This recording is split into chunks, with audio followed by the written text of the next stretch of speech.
Praise the lot. ఈ దినము కొరకు సిద్ధపరచబడిన దేవుని వాక్యం చదువుకుందాం. శ్రద్ధగా ఆలకించగలరని మనవి.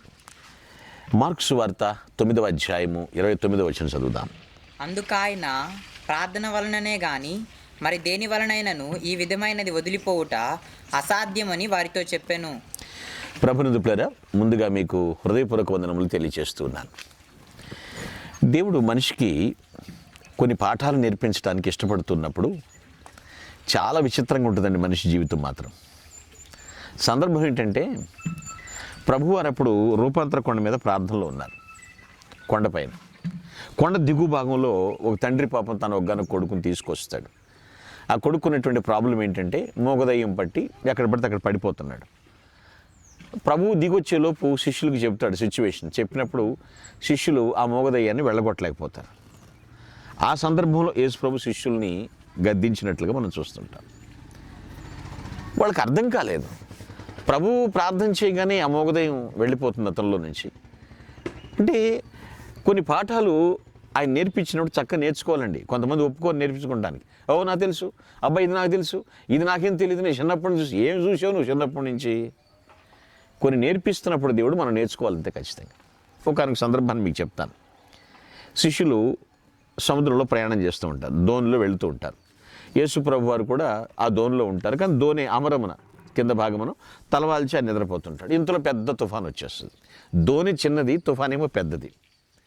ఆ సమయంలోపలరా దాన్ని చూసి శిష్యులు ఆ గాలివారిని చూసి, ప్రభువా మేము నశించిపోతున్నాం, నీకు చింత లేదా? మేము చనిపోతాం, సిద్ధంగా ఉన్నాం అని లేచి వాళ్ళని అంటారు. అసలు వీళ్ళు నశించిపోవటానికి ఏంటి? ఆ దోణిలోనే ప్రభు ఉన్నాడు కదా, ప్రయాణిస్తున్న దోణిలో. వాళ్ళు ఎందుకు ఆ మాట మాట్లాడతారు? అప్పుడు లేస్తారు. ఆయన ఆ యొక్క గాలిని చూస్తాడని గద్దిస్తాడు, ఆపేస్తాడు, చెలరేగుతుంది. అప్పుడు ఒక మాట మాట్లాడతాడు, అల్ప విశ్వాసులారా అని మాట్లాడతాడు.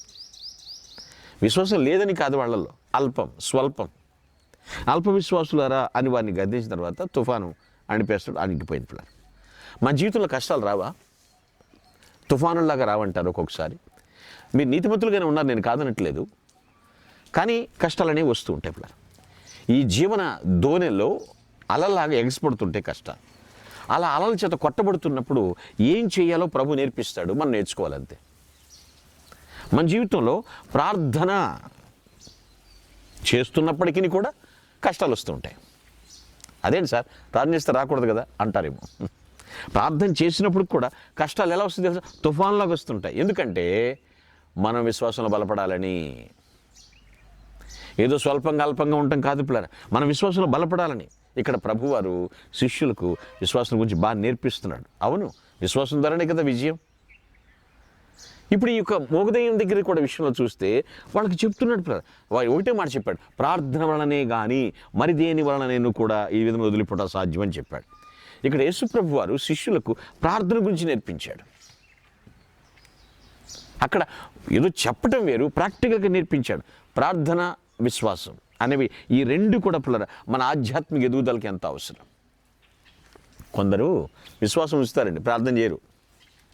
అదేనండి విశ్వాసం విశ్వాసం విశ్వాసం, ఎటు చూసినా అదే డైలాగ్ వస్తూ ఉంటుంది. మరికొందరు బాగా ప్రార్థన చేస్తారు కానీ విశ్వాసం ఉంచరు. బాగా అరగంట అనుకున్నది గంట కూడా చేయొచ్చు. ఒక రోజులో చేస్తున్నది 2 రోజులు కూడా ప్రార్థన చేయొచ్చు. కానీ ఏదైనా పిరికి వార్త వినగానే అవునేమో, జరిగేమో, అలా జరుగుద్దేమో, అమ్మో, మన విశ్వాసం ఉంచరు. దేవుడు మనకు కేవలం జీవితాన్ని అనుగ్రహించిన వాడు మాత్రమే కాదండోయ్. జీవితాన్ని అనుగ్రహించిన వాడు మాత్రమే కాదు, మనం ఎలా జీవించాలో కూడా క్షుణ్ణంగా నేర్పించేవాడు కూడా. అంటే ఆయన దగ్గర చక్కగా మన శిక్షణ తీసుకోవచ్చు. జీవిత పాఠాలన్నీ కూడా నేర్పిస్తాడు. మనం ఆయనపై ఎప్పుడైతే ఆధారపడతామో, ఎప్పుడైతే ఆయన పాదాల చెంత ప్రణమిల్లుతామో, ఆయన చక్కని పాఠాలు నేర్పిస్తాడు మనకి. అందుకే సుశిక్షితులుగా మనం నేర్చుకోవాలి, మంచి శిక్షణ ఆయన దగ్గర పొందాలండి. జీవిత పాఠాలు నేర్పిస్తాడు.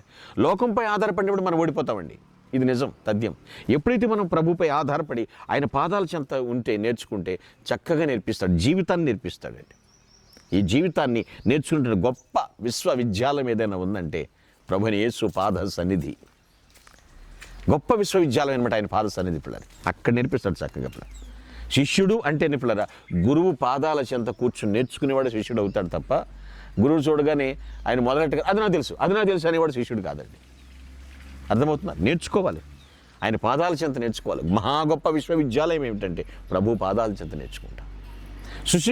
సుశిక్షితుడిగా పౌలు కూడా అంటాడు కదా, గమలీయేలు పాదముల చెంత నేను ధర్మశాస్త్ర ప్రవీణతలు అంటాడు. మనం ప్రభు పాదాల చెంత పాఠాలు నేర్చుకుందామా? మంచి శిక్షణ పొంది గొప్ప శిష్యులుగా దేవుని మహింపరుద్దామా? అలా చేసి దీవించబడదాము గాక. ఆమేన్. Please all of close your eyes, let us pray. ప్రభువా, నీకు వందనములు చెల్లిస్తున్నాను. మీ కృపను బట్టి మేము ఇలా బ్రతుకుతున్నాం ప్రభువా. మరి మాకెన్నో కేవలము తండ్రి ప్రభువా ప్రాక్టికల్గా నేర్పిస్తూ తండ్రి చక్కని లెసన్స్ థియరీ ద్వారా నేర్పిస్తూ ఉన్నారు.